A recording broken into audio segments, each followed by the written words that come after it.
पाकिस्तान का एक रिहायशी जिसने 1962 में शेराजी इन्वेस्टमेंट प्राइवेट कंपनी की बुनियाद रखी, जो कि था यूसुफ एच शेराजी। तो यहाँ पर शेराजी साहब ने अपनी प्राइवेट इन्वेस्टमेंट कंपनी की बुनियाद रखने के बाद 1962 में ही एक ग्रुप की भी बुनियाद रख दी, जो कि था अटलस ग्रुप। मतलब कि ये Atlas group Shirazi investment private company की एक सब्सिडरी है। तो ये पाकिस्तानी अटलस ग्रुप ने जापान की एक होंडा मोटर कंपनी के साथ एग्रीमेंट किया। तो उस एग्रीमेंट के थ्रू दोनों पार्टनर्स ने मिलकर एक कंपनी की बुनियाद रखी, जो कि पाकिस्तान में मोटर बाइक्स को मैन्युफैक्चर करेगी और सेल आउट करेगी, और कंप्लीट मार्केटिंग भी उसी कंपनी के अंदर आएगी। तो उस कंपनी का नाम था अटलस होंडा लिमिटेड।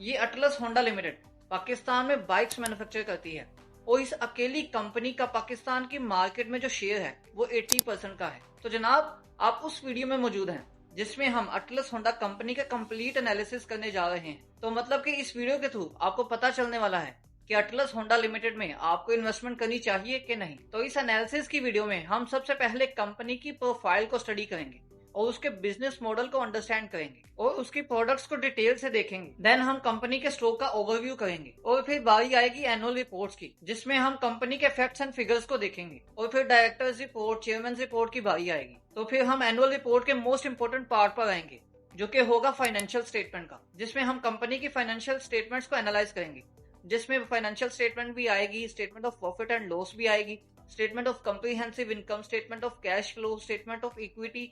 ये सब जो स्टेटमेंट्स है फाइनेंशियल, ये इसी वीडियो के थ्रू कवर की जाएंगी। देन कंपनी के फाइनेंशियल स्टेटमेंट्स को एनालाइज करने के बाद हम कंपनी के अकॉर्डिंग फ्यूचर की न्यूज एंड अपडेट्स को कवर करेंगे, एंड एट द एंड हम टेक्निकल एनालिसिस करेंगे, जिसमें हम स्टॉक की बाइंग और सेलिंग पर बात करेंगे, और हमारी इन्वेस्टमेंट पर हमारा रिटर्न कितना एक्सपेक्टेड हो सकता है उस पर कंप्लीट डिटेल देखेंगे। तो इसी वीडियो में आपको एक टिप भी मिलने वाली है, जो कि बिल्कुल फ्री है, जो कि आपको मेरे साथ कनेक्ट भी करेगी। तो चलिए वीडियो को स्टार्ट करते हैं।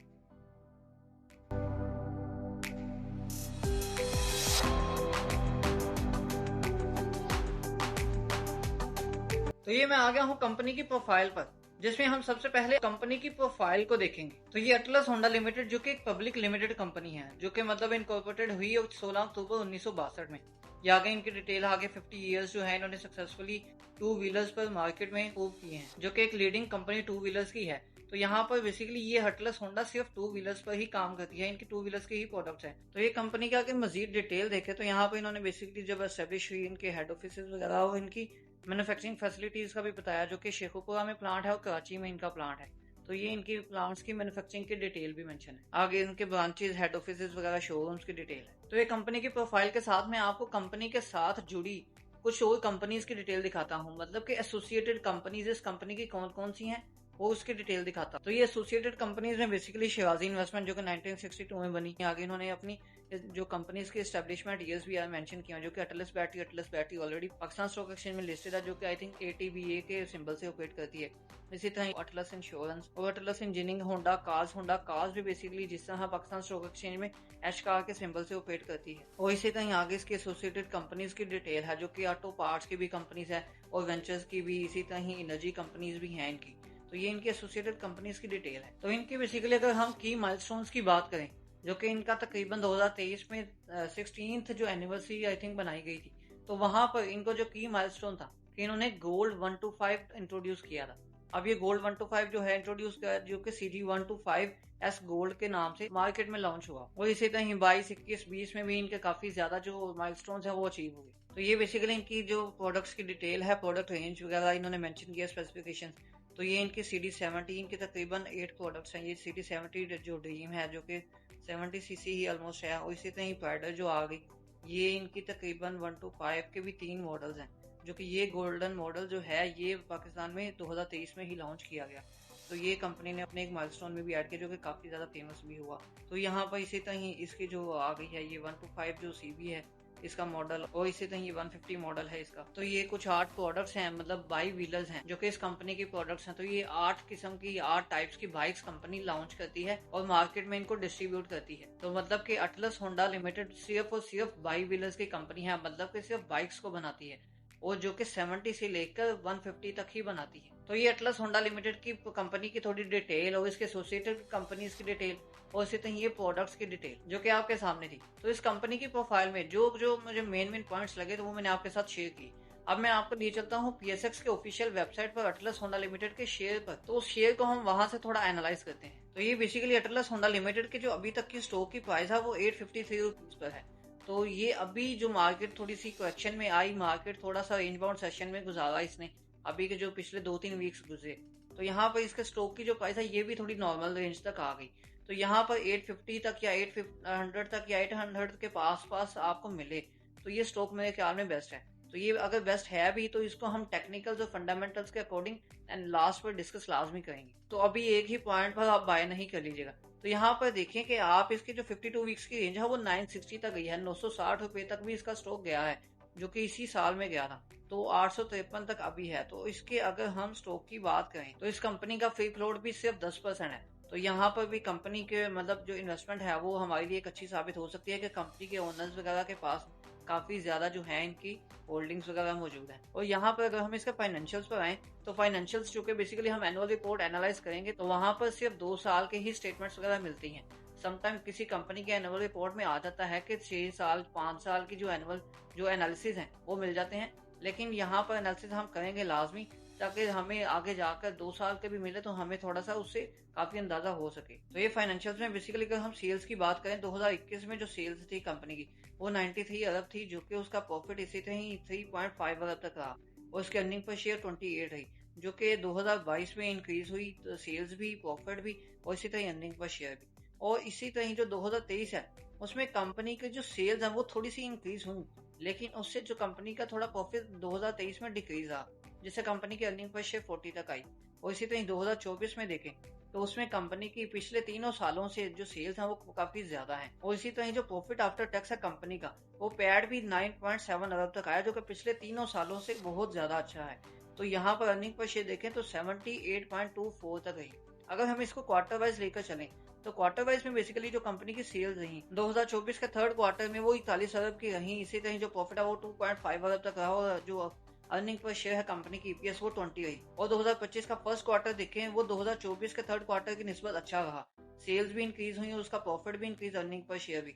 और इसी तरह ही सेकंड क्वार्टर 2025 का जो है वो भी तकरीबन जो क्वार्टर थर्ड था 2024 का उससे अच्छा रहा, लेकिन 2025 के फर्स्ट क्वार्टर से थोड़ा नॉर्मल ही रहा। तो यहाँ पर थर्ड क्वार्टर 2025 की जो कि रिसेंटली रिपोर्ट अपडेट हुई है उसको देख लें तो यहाँ पर 2025 के थर्ड क्वार्टर में कंपनी की सेल्स पिछले 3 क्वार्टर की निस्बत काफी ज्यादा रही है, जो कि थर्ड क्वार्टर 2025 में सेल्स 53 अरब तक आई और इसी तरह जो उसका प्रॉफिट है वो 4.0 अरब तक आया। और इसकी जो अर्निंग पर शेयर है थर्ड क्वार्टर 2025 में सबसे ज्यादा रही पिछले क्वार्टर्स की निस्बत। तो 2024 में कंपनी की जो अर्निंग पर शेयर थी वो तकरीबन 78 पॉइंट समथिंग थी। तो यहाँ पर अगर हम 2025 के 3 क्वार्टर की अर्निंग पर शेयर को इंक्लूड कर लें तो यहाँ पर अर्निंग पर शेयर 3 क्वार्टर में ही 2024 के बराबर तक आ गई है। तो अभी एक क्वार्टर पड़ा है 2025 का, तो उस क्वार्टर 2025 में कंपनी जितना आउट क्लास परफॉर्म करती है उतनी ही ज्यादा इसकी अर्निंग पर शेयर इंक्रीज हो जाएगी, जिससे मतलब कि हमें वाजे होता है कि कंपनी पिछले काफी सालों से जो कि 2021, 22, 23, 24 को देख लें और 25 का डाटा भी हमारे सामने है तो कंपनी आउट क्लास परफॉर्म कर रही है। तो यहाँ पर अगर हम नीचे आए इसके पे आउट्स पर तो बेसिकली पे आउट में भी जो कंपनी है 2024 में इसने 2 दफा पे आउट दिया, 2023 में भी 2 दफा, 22 में, 21 में, ये तकरीबन हर साल में 2 दफा जो पे आउट देती है डिविडेंड की सूरत में। तो कंपनी हर साल में 2 दफा डिविडेंड दे रही है जो कि तकरीबन डिफरेंट मंथ्स में अप्रैल में और अक्टूबर में देती आ रही है। तो अब बारी है ये अटलस होंडा की एनुअल रिपोर्ट के एनालिसिस की। तो ये एनुअल रिपोर्ट बेसिकली 2024 के मार्च में आई थी।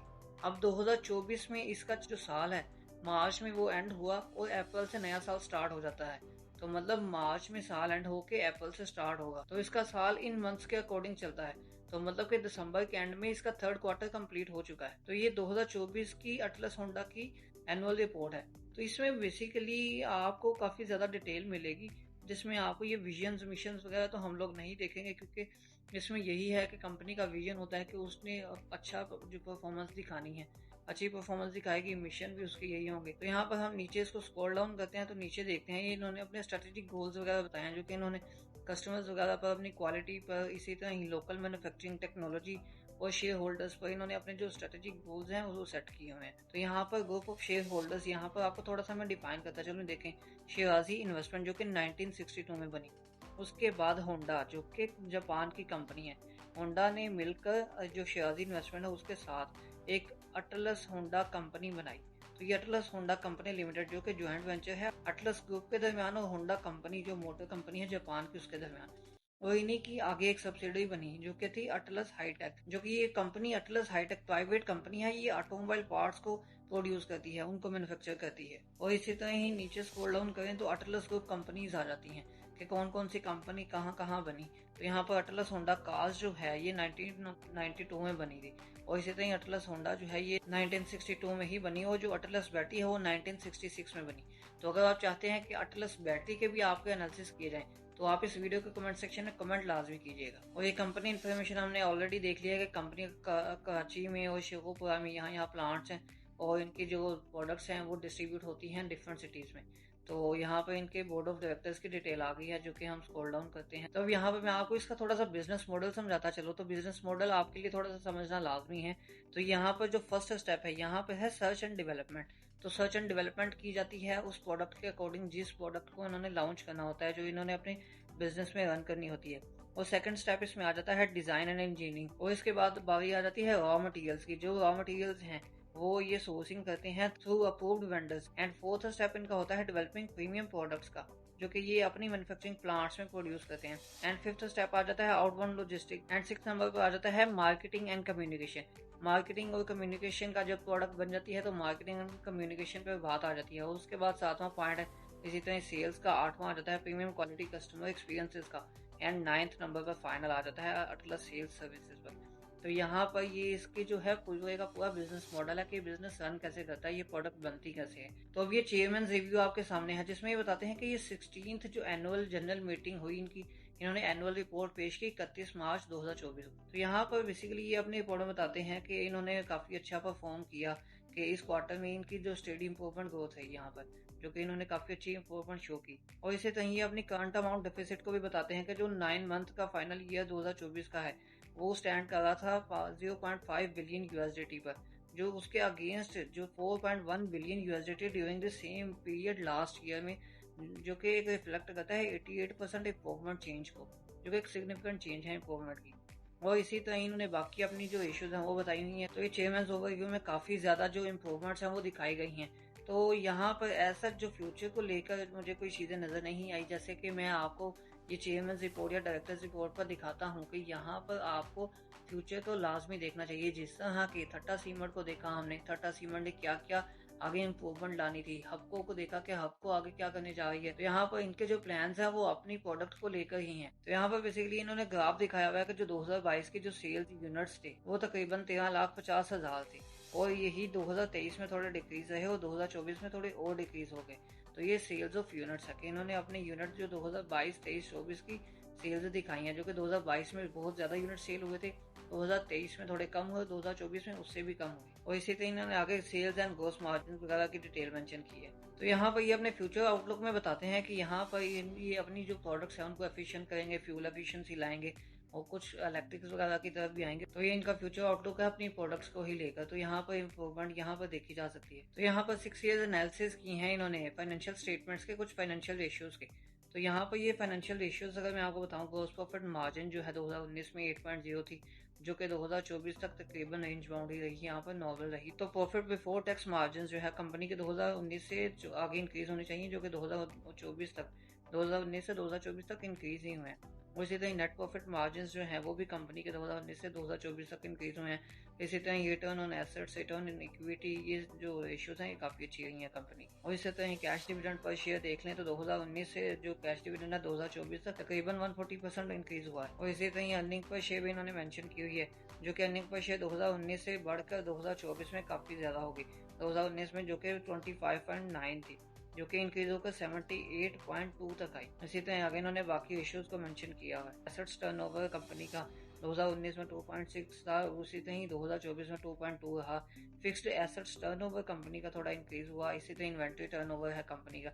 ये सारी जो रेशियोज की डिटेल है ये आपके सामने है। करंट रेशियो, क्विक रेशियो, ये कंपनी की एक बहुत अच्छी चीज़ है कि इन्होंने एट अ ग्लैंस में एक अच्छी चीज़ है कि कंपनी ने अपनी रेशियोज को खुद ही मेंशन किया हुआ है कि ज़्यादा इसको एनालाइज करना नहीं पड़ता। तो यहाँ पर देखकर ही पता लग जाता है कि कंपनी कहाँ पर स्टैंड पे है, कि कंपनी की रेशियोज कैसी हैं, क्योंकि कंपनी की रेशियोज ही परफॉर्मेंस को बिल्कुल वाजे करके दिखा देती हैं। तो ये कंपनी के एनुअल रिपोर्ट के कुछ वो पॉइंट्स थे जो कि मुझे लगा कि मुझे आपके साथ शेयर करने चाहिए थे, तो मैंने आपके साथ शेयर किए, जो कि आपके लिए भी काफ़ी हेल्पफुल रहेंगे।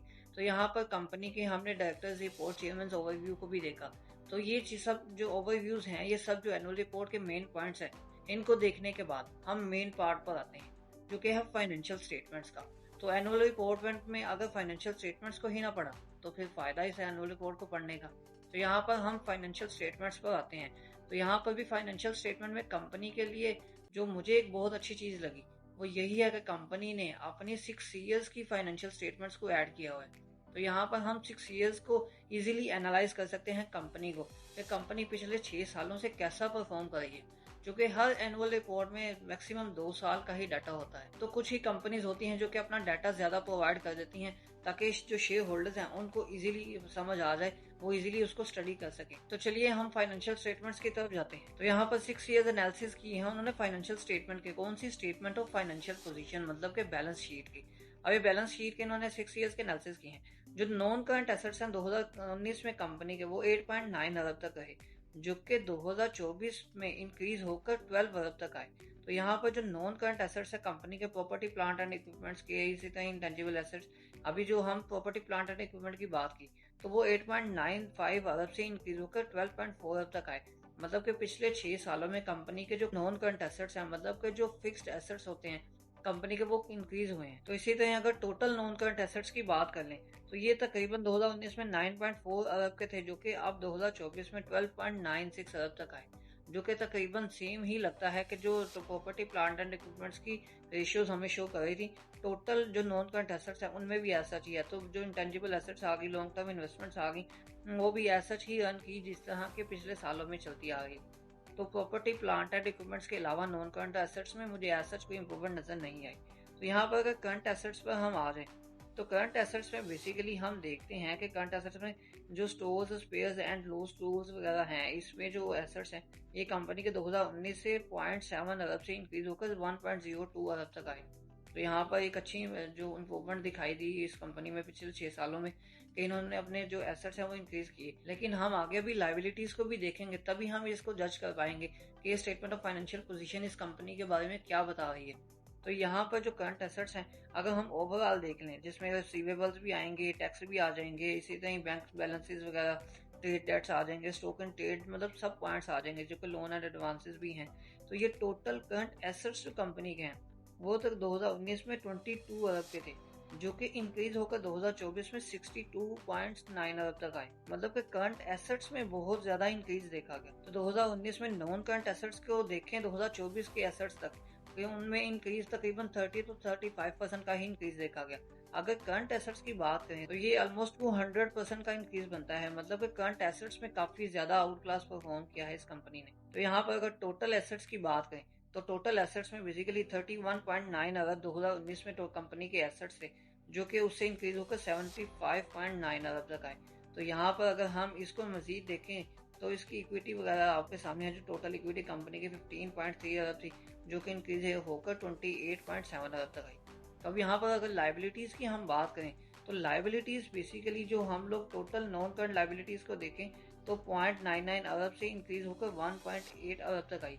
तो यहाँ पर कंपनी के 2019 से 2024 तक की लाइबिलिटीज की रेशियो देखें तो ये तकरीबन कंपनी ने ऑलमोस्ट 95 to 100% की जो लाइबिलिटीज है नॉन करंट लाइबिलिटीज वो इंक्रीज हुई हैं, लेकिन एसेट्स उसके अकॉर्डिंग इंक्रीज नहीं हुए। तो ये एसेट्स भी इंक्रीज होने चाहिए थे, लेकिन अगर यहाँ पर लाइबिलिटीज इंक्रीज हुई हैं तो हम करंट लाइबिलिटीज की तरफ जाते हैं तो उसकी भी सिचुएशन देखते हैं। तो करंट लाइबिलिटीज को अगर हम देखें तो 15.5 अरब तक जो 2019 में कंपनी की जो करंट लाइबिलिटीज थी, जो कि इंक्रीज होकर 45.3 अरब तक गई।